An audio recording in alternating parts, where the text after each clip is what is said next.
An Astrologer's Day.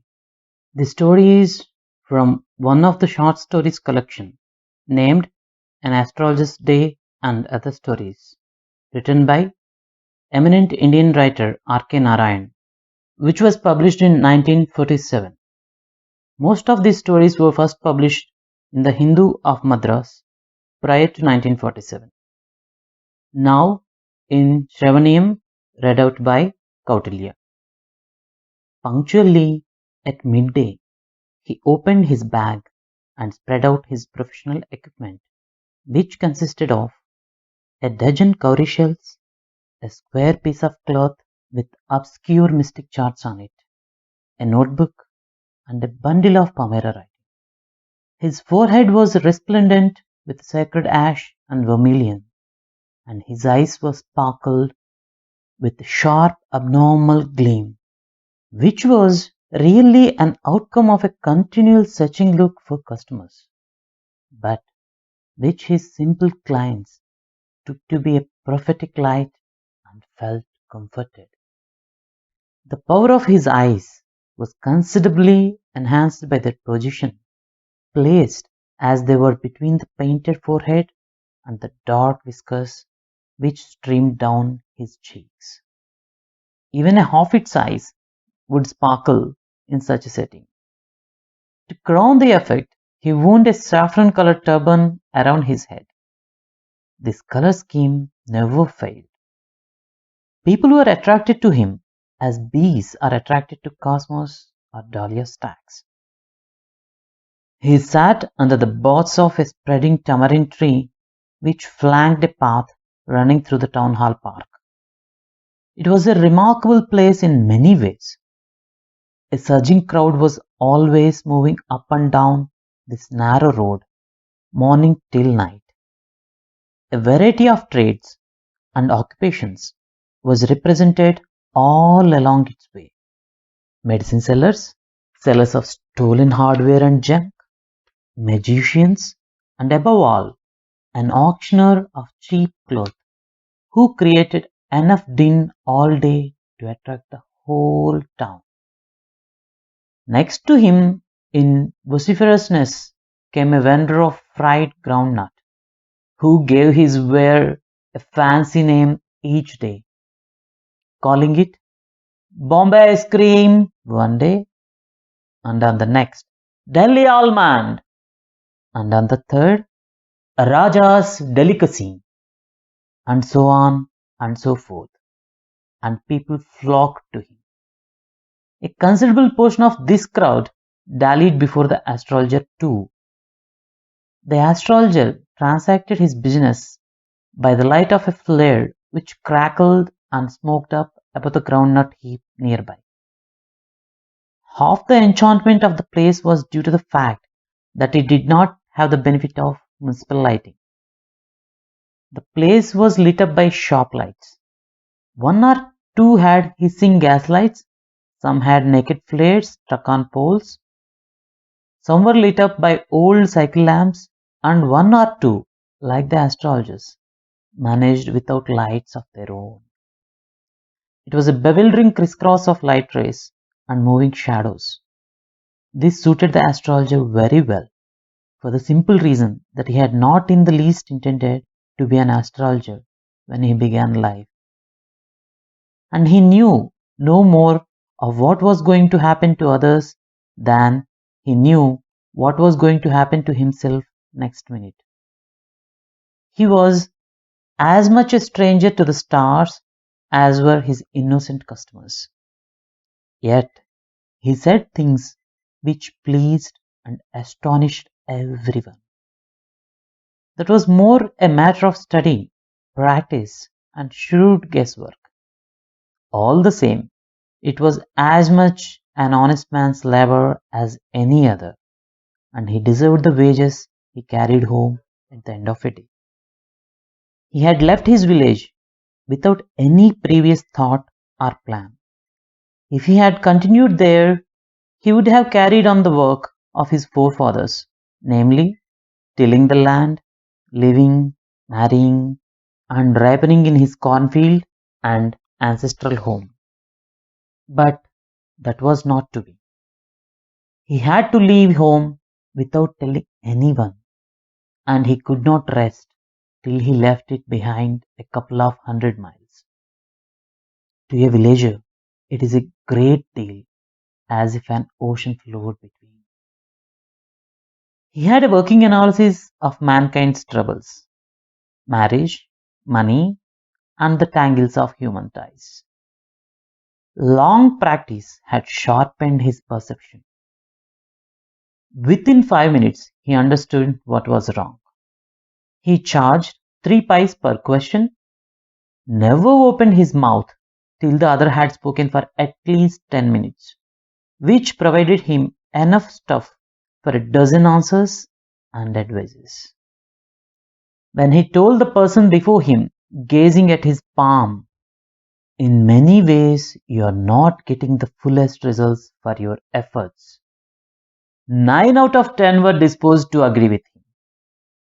Or he questioned, is there any woman in your family, maybe even a distant relative, who is not well disposed towards you? Or he gave an analysis of character. Most of your troubles are due to your nature.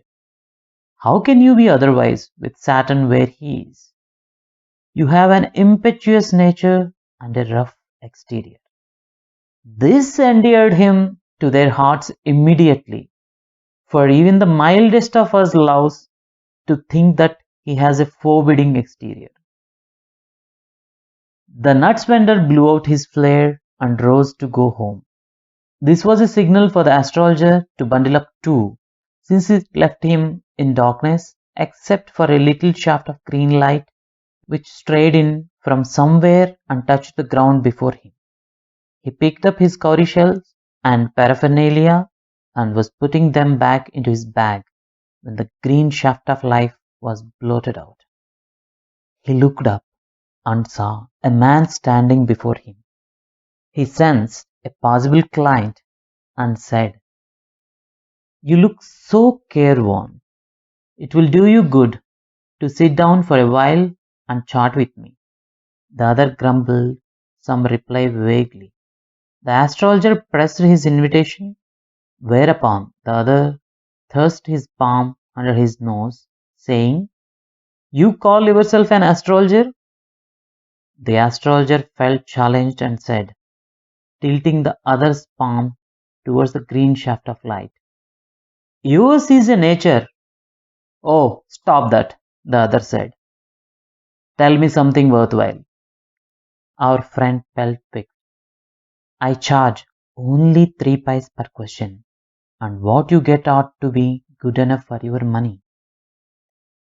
At this, the other withdrew his arm, took out an anna, and flung it out to him, saying, "I have some questions to ask. If I prove you are bluffing, you must return that anna to me with interest.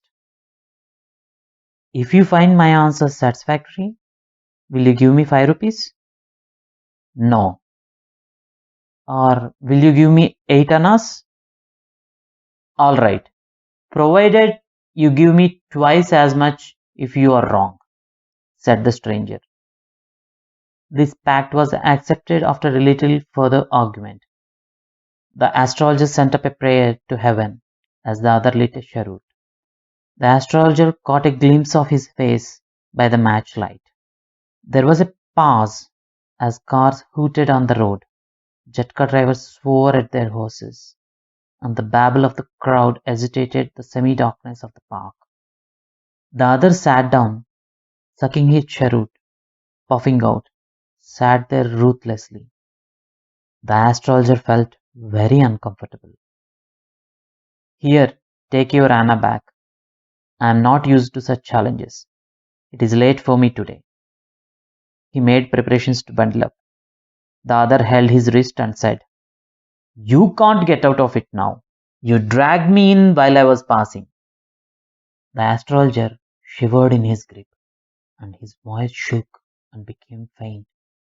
"Leave me today. I'll speak to you tomorrow."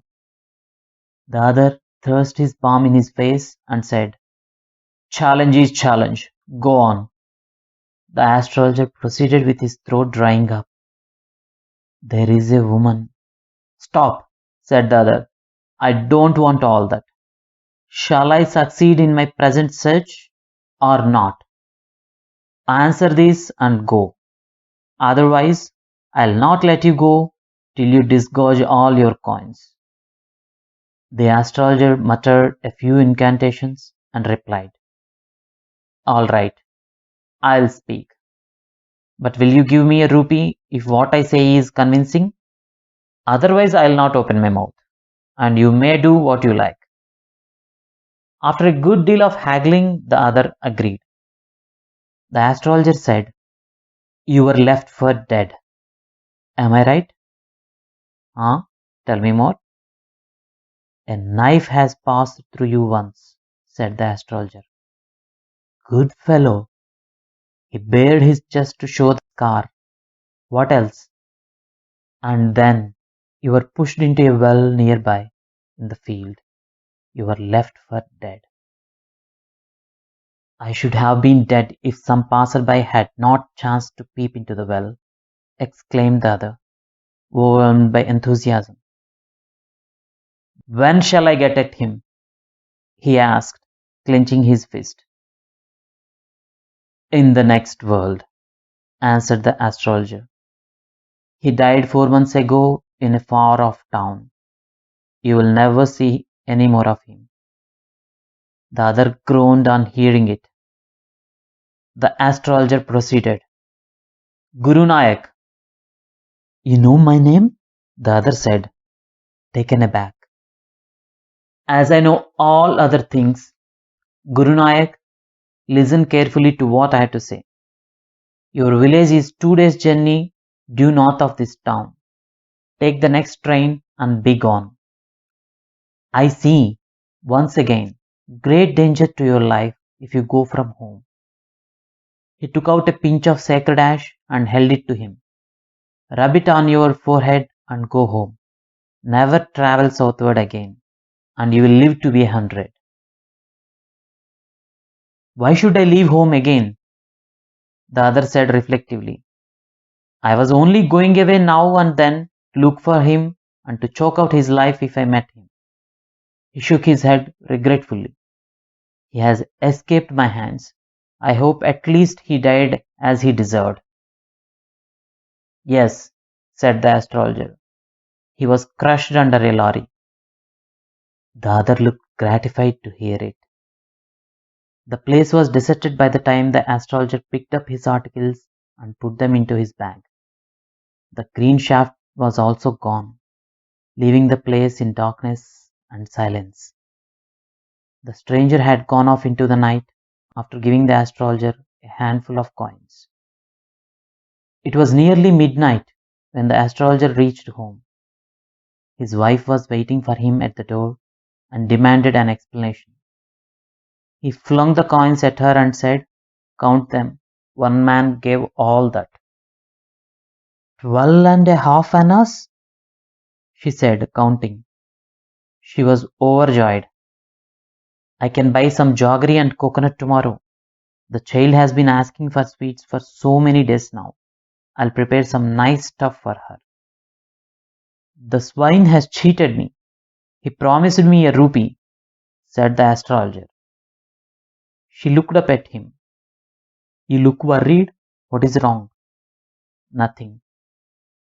After dinner, sitting on the pile, he told her, Do you know, a great load is gone from me today. I thought I had the blood of a man on my hands all these years.